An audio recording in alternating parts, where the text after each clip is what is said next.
Happy Monday, boys and girls. I hope you had a really nice weekend and you've gotten to enjoy some really awesome weather. I know that part of Spirit Week is working with your pets, so now you guys get to see, and that's how they can be sometimes, Riddick and Dublin. These are two of my dogs, my Chessies. And also, I heard from our last reading that somebody wanted to know what the noise was. That was the noise. My dogs. They're big and they're loud sometimes. So it was a unanimous vote. More Mercy Watson. What happens with Mercy? So I thought we could read a couple more chapters today. And then I have a fun activity on YouTube that I'm gonna hope we can get to at the end of this week. So we left off on chapter 3.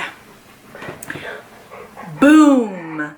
A hole opened under the Watson's bed. Crack! The Watson's bed fell into the hole.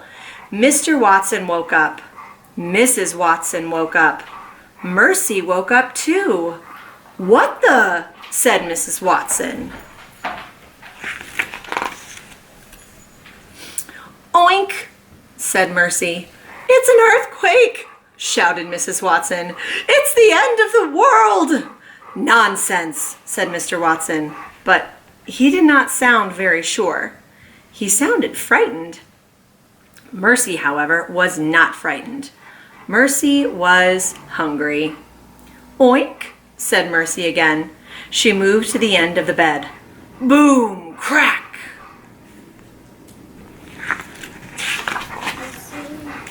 The bed fell a little farther into the hole in the floor. Don't move, shouted Mr. Watson. Whatever you do, don't move. Mr. Watson and Mrs. Watson and Mercy held very still. Can you hold very still? Like a statue, don't move. Mrs. Watson started to cry. I know exactly what we must do, said Mr. Watson. We must call the fire department. They will rescue us. But you said we should not move, said Mrs. Watson. How can we call the fire department if we cannot move? Mercy recalled her lovely toast-filled dream. She wondered if there was any toast in the kitchen. While Mr. Watson and Mrs. Watson were arguing, Mercy hopped off the bed. Boom! Crack! See how big those letters are? That's why I'm reading them so loud. Look, said Mrs. Watson. Mercy has escaped. She is going to find help, said Mr. Watson. She is going to alert the fire department. Mercy left the bedroom at a gallop. She was in a hurry.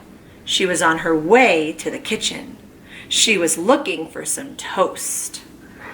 I don't think she's trying to go to the fire department to get help. Chapter 4. In the kitchen, Mercy sniffed the table. She sniffed the kitchen counters. She sniffed the floor.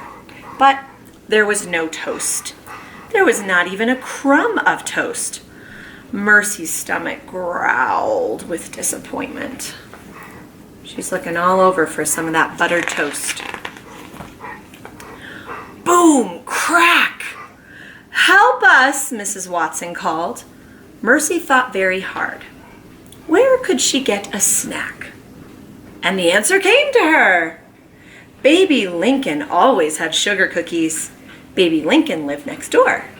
And Baby Lincoln liked to share. Mercy took the kitchen doorknob in her mouth. She turned it.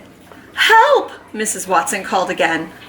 Sugar cookies, thought Mercy. She stepped outside. See, there's the gate, and there's their neighbor. And that leaves us at chapter 5. We'll read more later and have a fun activity. I hope you guys have a wonderful evening, and I miss you. I'm sending you all lots and lots of hugs, and I can't wait to read to you again soon. Uh-oh. Oh, there's that as a dragon. Bye now.